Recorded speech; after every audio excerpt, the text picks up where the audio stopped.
अस्सलामुअलैकुम एवरीवन। तो जैसा कि आप सबको पता है कि भाजपाइयों और गुजरात कोर्ट के मुंह पर सुप्रीम कोर्ट का एक जबरदार और जोरदार तमाचा पड़ चुका है। जी हाँ, और इस मामले में सुप्रीम कोर्ट के लिए एक बहुत ही रेस्पेक्टफुल सल्यूट और बहुत ही थैंक्स।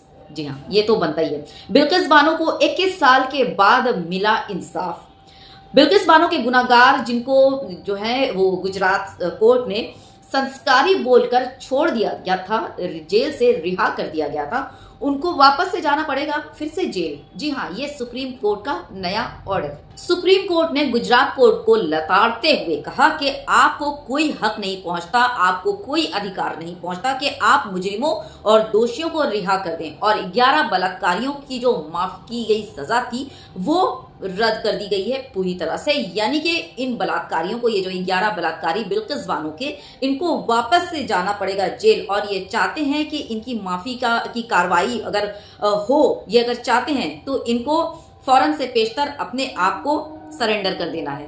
तो अगर ये लोग चाहते हैं कि इनकी माफी वाली जो है कार्रवाई पर नजर किया जाए तो इनको चुपचाप जाकर अपने आप को सरेंडर कर देना चाहिए।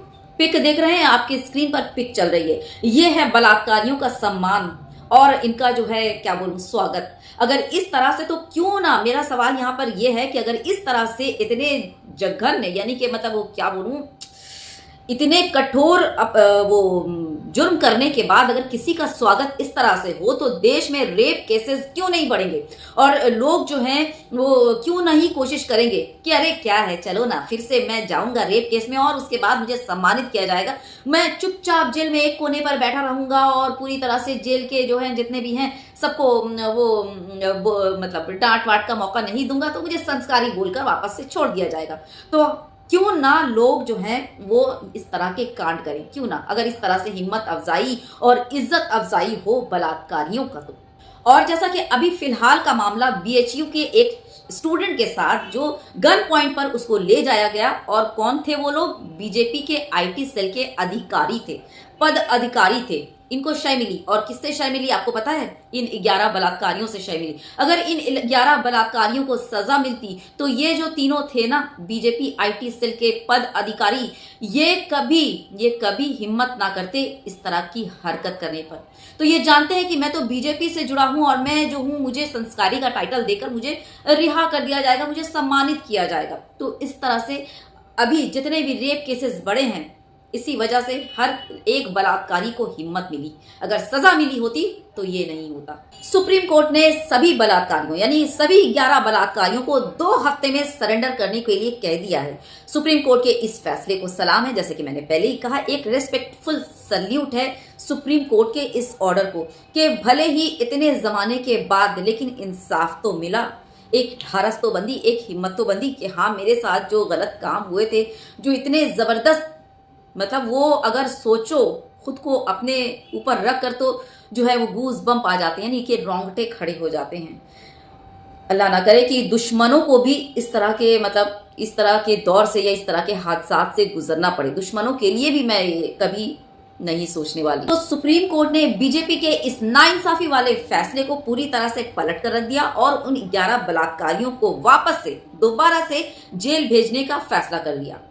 और बिल्किस बानो के साथ क्या हुआ ये मुझे शायद बताने की जरूरत नहीं है, आप लोग बखूबी जानते हैं, मैं सिर्फ थोड़ा सा आउटलाइन बताऊंगी। गोधरा कांड 2002 गुजरात में, जी हाँ, दंगे भड़के और इस दंगे में इस क्या हुआ मुझे बताने की जरूरत नहीं, सब जानते हैं। और इस दंगे की चपेट में बिल्किस बानो और उसका पूरा परिवार आया था। जी हाँ, और उस वक्त बिल्किस बानो 5 महीने की प्रेग्नेंट थी और उस हालत में इन 11 बलात्कारियों ने उसके साथ दरिंदगी की, यहाँ तक कि उसके एक बच्ची को जो है पत्थर पर पटक कर उसके सर को मार भी डाला था। और सिर्फ इतना ही नहीं, बिल्किस बानो के फैमिली मेंबर में से 7 फैमिली मेंबर को जो है मौत के घाट उतार दिया गया था।